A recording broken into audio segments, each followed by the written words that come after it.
연구에서 비롯한 생물학적 혁신. 제가 말씀드린 인간과 피조물에 대한 철학적, 신학적 전망에서는 이성과 지성을 부여받은 인간이 완전히 배제되어야 하는 외적 요인이 아님이 분명합니다. 인간 생활에 필요한 경우 인간이 동식물계에 개입할 수 있고 동식물을 이용할 수 있지만 가톨릭 교회 교리서는 동물에 대한 실험이 합당한 한계를 지키고 인간 생명의 치유와 보호에 이바지할 때에만 정당하다고 가르칩니다. 교리서는 인간의 힘에는 한계가 있고 동물을 불필요하게 괴롭히며 마구 죽이는 것은 인간의 존엄성에 어긋나는 것이라고 단언합니다. 모든 동식물의 이용과 실험은 피조물 전체에 대한 세심한 배려를 요구합니다. 여기에서 성 요한 바오로 2세 교황의 균형 잡힌 입장을 되새겨보고자 합니다. 교황께서는 과학과 기술 발전의 혜택이 하느님의 창조 활동에 책임있게 참여해야 할 인간 소명의 숭고함에 대한 증거라고 강조하시면서도 우리는 생태계의 한 영역에 개입할 때 그러한 개입이 다른 영역에 미치는 결과와 미래 세대의 행복에 대하여 모두 마땅한 관심을 기울여야 한다고 말씀하셨습니다. 교황께서는 유전학과 같은 다른 학문의 도움을 받아 분자 생물학을 연구하고 응용하고 그 기술을 공업과 산업에 적용하여 얻은 혜택을 교회가 높이 평가한다는 점을 분명히 밝히셨습니다. 그러나 이러한 혜택이 그와 같은 개입의 부정적 영향을 간과하는 무분별한 유전자 조작으로 이어져서는 안 된다는 점도 지적하셨습니다. 인간의 창의력을 제지할 수는 없습니다. 예술가에게 그 창의력을 발휘하지 말라고 할 수 없듯이 과학과 기술의 발전을 위한 특별한 은사를 받은 이들이 다른 이들에게 봉사하도록 하느님께서 그들에게 주신 능력을 이용하지 못하게 막을 수는 없습니다. 또한 우리는 커다란 위험을 지닌 형태의 힘을 보여주는 인간 활동의 목적과 효과와 맥락과 윤리적 한계에 대하여 끊임없이 다시 생각해 보아야 합니다. 바로 이러한 틀 안에서 동식물계의 인간이 개입하는 것에 관한 모든 성찰이 이루어져야 합니다. 여기에는 오늘날 물질 세계의 잠재력을 척취하려는 생명공학을 통한 유전자 조작이 포함됩니다. 신앙이 지닌 이성에 대한 존중은 생명과학이 경제적 이익에 좌우되지 않는 연구를 통하여 생물의 구조와 그 가능성과 변형에 관하여 우리에게 무엇을 가르쳐 줄 수 있는지에 대한 깊은 주의를 촉구합니다. 어찌되었든 하느님께서 의도하신 피조물의 본질에 따라 자연이 발전하도록 자연에 영향을 주는 개입은 정당합니다.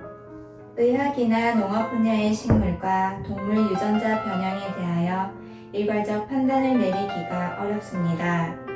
그 종류가 매우 다양하여 개별적인 판단이 필요할 수 있기 때문입니다.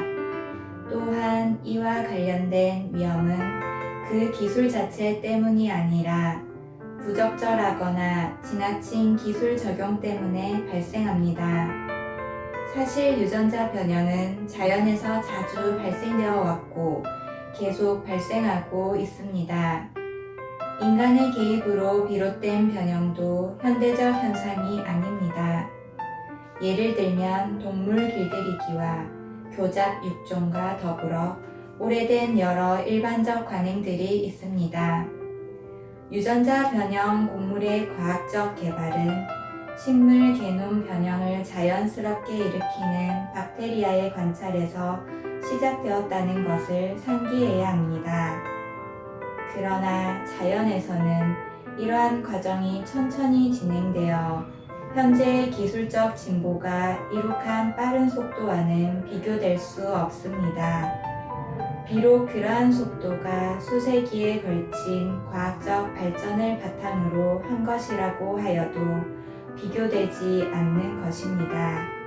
비록 유전자 변형 곡물이 인간에게 미칠 수 있는 악영향에 대한 결정적 증거가 없고 일부 지역에서는 그러한 곡물의 이용이 경제 성장을 가져와 문제 해결에 도움을 주었지만 여전히 결코 가볍게 여길 수 없는 중대한 문제들이 남아 있습니다. 많은 지역에서 이러한 곡물이 도입되어 비옥한 농토가 소수의 손에 집중되었습니다. 이는 개간 농지 부족으로 직접적인 생산에서 물러날 수밖에 없는 군소 생산자들이 점차 사라지고 있기 때문입니다. 이들 가운데 가장 취약한 이들은 비정규직 노동자가 되고 많은 농촌 일꾼들은 결국 도시의 빈민가로 이주하게 됩니다.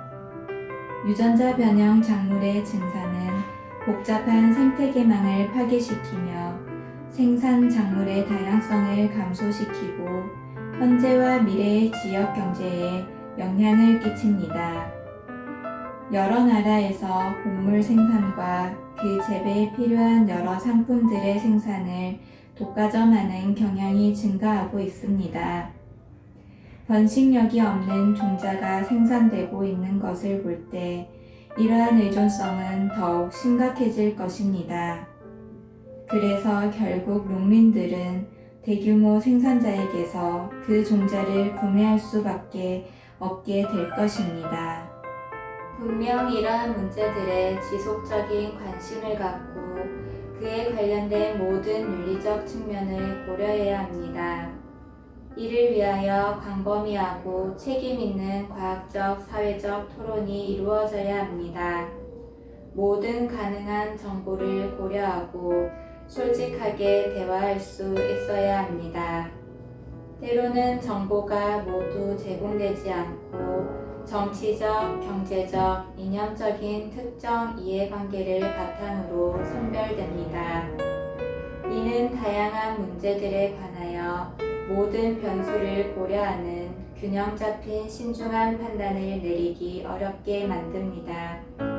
직간접적으로 어느 모로 관련된 모든 이가 자신들의 문제를 알리고 현재와 미래의 공동선을 위한 결정을 내릴 수 있도록 믿을 만한 충분한 정보를 얻는 논의의 장이 반드시 마련되어야 합니다.